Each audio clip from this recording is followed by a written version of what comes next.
What is up, guys? Welcome back to the channel. Guys, we are here back with an interesting question. How has your concept of freedom changed as an American living abroad? Very interesting question. Just checking these out frequently and previously before on my channel. Hey, everything everybody's saying is definitely a huge thing, especially here in the States. But I know for sure, man, 2023, I'm calling it. We got a couple more days left of 2022. 2023, definitely going to get to experience what it's like being in another country. That move, I know it takes some time, but definitely going to experience it. Can't wait just to, see with my own two eyes, feel with my own two hands, walk with my own 2 feet, how different it is just being in another country outside the States. But let's see people answer these questions. Y'all hit that subscribe button, send down those recommendations. If you're an American that has moved abroad, how has your concept of freedom changed? Let me introduce you to my medical box. Oh man. As an international student on a student visa in the UK, I pay £470 as my immigration healthcare surcharge fee. That means over the course of the 6 years that I've lived here, I've paid a total of £2,820 for my healthcare. And that's it. There's been no prescription costs, there's been no emergency hospitalization costs, and I've had to use all of the healthcare a lot. I have endometriosis, I've been diagnosed as a celiac while I've been here, and I get food on prescription through the NHS because I can't have gluten. And not having to pay anything extra for my healthcare means that I've had freedom to do things like, I got a cat.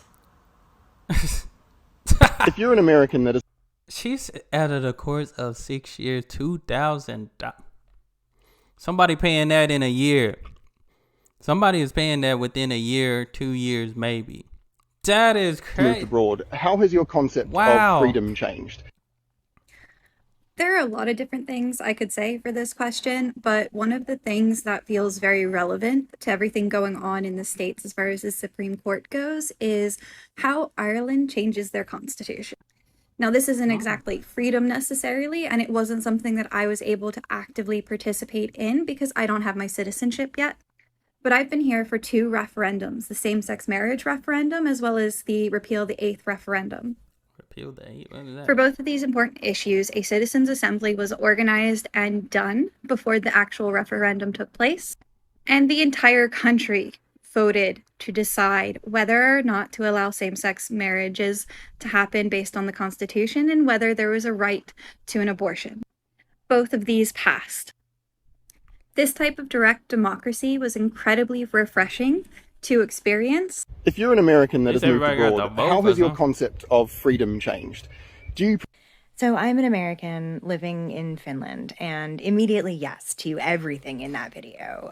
Yes to the freedom of no longer fearing gun violence, no longer fearing medical bills, having labor rights and workers' rights and a livable minimum wage. That workers' right needs to be talked about a little bit more. That's real. But I think for me, the biggest freedom that I enjoy as an American living not in America is the freedom from the fear of sexual violence and the freedom from rape culture and daily sexual violence that I experienced in America. And I lived in big liberal progressive cities like Boston and San Francisco.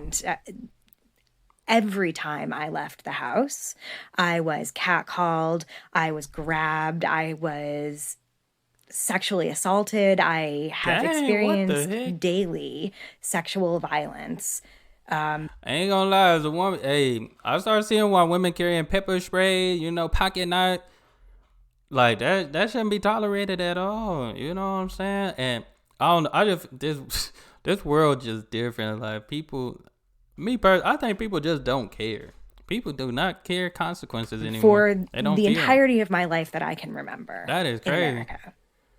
And when I moved to Finland and for the first couple of months that I lived here, was living in Helsinki, and I never once felt afraid to walk in any part of the city at any time, day or night, wearing any amount of clothing, including in the summer when I was wearing shorts and a tank top. And I never once was sexualized or harassed or catcalled or made to feel like a sexual object. And I think that is a freedom that I didn't even imagine being possible. And that is the freedom that I am most grateful for, having left America. If you're an American that has moved abroad, how has your concept of freedom changed? So I spent like 16 months living in Europe. 4 when I was an undergrad and then a year in grad school. And even though I already had a sense of this before I went to live there, it really struck me that no matter where I needed to go, like across the city, across the country, or to a completely different country, I never really needed a car. Like, I can count on my fingers the number of times in 16 months that I needed to get a taxi. Dang. And I never needed to rent a car because public transit was just always so reliable. And there's a lot of freedom in that. I can tell he really appreciated it because his shirt said, "Get there by train." And here we associate cars with freedom, but that freedom comes at a cost. And it's an even higher cost if you don't own a car. And you've probably experienced this if you've had to like drop your car off for inspection or maintenance. Because while you're waiting to get your car back, you are stranded. You realize when you're on foot just how much of this country is built for cars. And that's a pretty warped sense of freedom. All of this country is built for cars. Like, I mean, in other videos, y'all see my other video, I talk about how if I wanted to go to Walmart right now, it's a 5-minute drive. Mind you, Walmart like down the street, but if I walk, that 5 minute would turn to like 30 to 45-minute walk. And that's just getting there. You get what I'm saying? And you know, if you in the store, you already gonna be there for like 30 minutes to an hour, depending on what you need. You know, you just walk around because you thinking about what you need. You know, especially if you don't have a list, you can get in and out.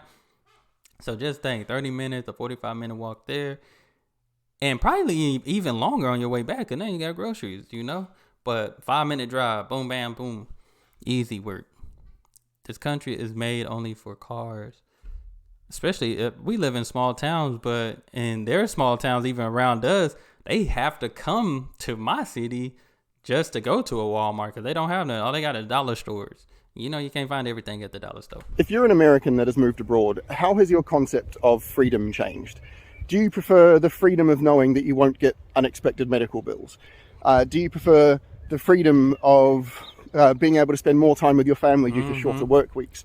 Do you prefer the freedom of knowing that the government has minimum employment standards, like guaranteed paid time off of between 20 and 40 paid days off a year, depending on which country you've moved to? Do you prefer the freedom of knowing that if you hear fireworks, you can encourage your children to look out the window rather than questioning whether it's something else you should be afraid of? Do you prefer the freedom of knowing that freedom of speech doesn't extend to unlimited campaign bribes that corporations can invest in politicians to get them to do their bidding instead of yours? So yeah, how has your concept of freedom changed? That's crazy though. That U.S. citizens that moved abroad. What's your concept of freedom now? He made so many good points. For me, it was realizing that my perception of what makes a good quality of life was actually so low in the view of an Australian that it's a bit embarrassing. I actually met another American and she's like, "Oh, I find it so easy to get along here. I feel really guilty because my Australians have the opposite. They're talking about how difficult it is." And we really said that we realized it's because we're given so much less. Like imagine making $7.25 an hour and trying to live in a city that is expensive as what things are right now, like particularly a city on the West Coast or East Coast in the States, or even at $10 an hour, try to get by on that. And you really can't get by. You really need about $17 to $18 an hour, and then again, you still need to work 40 hours. Like I know people, you could probably make $17, $18 an hour, but what is that gonna do if you working part time? You just need to make almost $20 an hour making sure it's 40 hours a week just to probably, you could probably barely still get an apartment, if anything, because you got a car and all that stuff. Probably can barely still get an apartment. Thing is, we might have to work another job, DoorDash or something, just to, some extra change to do some, pay for utilities and all that stuff. It's So like, we're just not happy enough. that we can like pay the bills on your minimum wage, and it's not That's stressing crazy. us. Like, okay, we're not in debt. What's The the other side minimum of it wage in was, Australia? I went to university here, and I tell them where I went. They're like, "That's so expensive. How did you go there?" And I'm like, as an American, like this is a pretty normal cost for university. So imagine it being so normalized that you're supposed to pay through the nose for your That's crazy. education. And then the last thing was the time off. Like, I already work in a good industry in project management here, but I took on another job just because I was impressed by the wages in hospitality. And Australians are like, you need to chill. Like, chill out. Yeah, Take a break. on everything. Take a break. You don't need 2 jobs. I'm like, no, I don't need 2 jobs. And like, you're not in America no more. Stop it. But like, pay so well, I should have 2 jobs. And like, that's terribly American and probably pretty On toxic. And then if I'm not feeling well at work, they say go home, take a rest, come back when you're ready. Come back, boy. That is unheard of. My managers have always said, suck it up. On everything. Like, just do it. So they'll see me like, literally, I look like I've got a foot in the grave. And they'll just look at me and they'll tell me to go home and rest. It blows my mind. I'm like ready for them to fire me because I'm being a little bit less productive that day. Because I've seen that happen. I've had plenty of places in the States I've seen Too many employees times. get fired because they weren't well and they weren't productive. Yeah. They just bring in someone else to fill that space to be exploited. So it's just insane to me. You're used to a higher quality and standard of living here in Australia.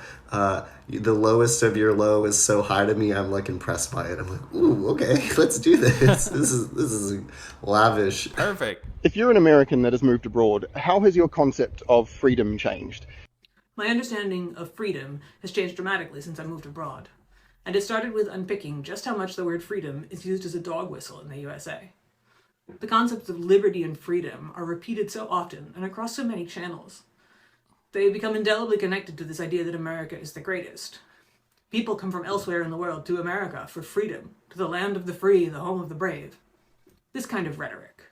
And it's everywhere, so it becomes kind of part of the fabric of reality. I had to say the Pledge of Allegiance every day for the first 4 years of my elementary school career. First 4, we say The last line of it is, with liberty and justice for all. And it's not liberty and justice for all. At all. It's liberty and justice for a few in America. And it's a very small demographic. Very So small. my understanding of freedom changed when I started to unpack how much we are inundated with freedom propaganda in the USA. Come on, video man. that lives in your head rent free. Oh, I did that before. She's speaking facts. She's speaking facts, though. That is very true. We saying these words that they really don't mean. Somebody had a good, me and my guy Dream Team Neil was watching a comedy special. Was it? Oh, the Dave Chappelle. We were watching Dave Chappelle. And he was like, Donald Trump was telling people, hey, this was going on in the White House. Like, telling people the honest truth. As he proceeded to still deceive people by letting them know, hey, the White House is deceiving y'all. And they still went through with what they, like, it's crazy. It's craziness. Like, it's certain people that, like, you feel like land of the free, home of the brave and stuff like that. It's certain people that believe how free America is because of probably what you can have, what you can obtain and stuff like that. Like the one guy said, you working all these hours, draining yourself, and people looking at you like still need to be at work. Mental health is it's not important here in the States, because even some people that have mental health issues, what people do, they call them crazy or saying, yeah, that's not, mental health would make you make those decisions. Somebody mind messed up, they could potentially make some crazy decisions, that can be out of their control simply because their mind is so gone. That's why you gotta strengthen your mind daily. You gotta help your mindset. That's one of the most important things is your mind. And I'm not trying to give you a TED Talk speech, but I'm just saying, strengthen your mind, because your mind controls everything. And if you're weak minded, you're almost gonna be bound to do things that you shouldn't do, you know. But like I said, I get to 2023 gonna be my year to experience other countries. Definitely can't wait. You know I'm a food person, but I feel like I learned so much that I'm gonna eat good. Yeah, for sure, for sure. But like, I got some other things that I can really talk about and like get to feel and experience that everybody else have been talking about. So this was good. Y'all let me know what y'all think in the comments below. Hit that subscribe button. That's all I have. Give it a thumbs up. Y'all be blessed, be the best, and be you. I'm out.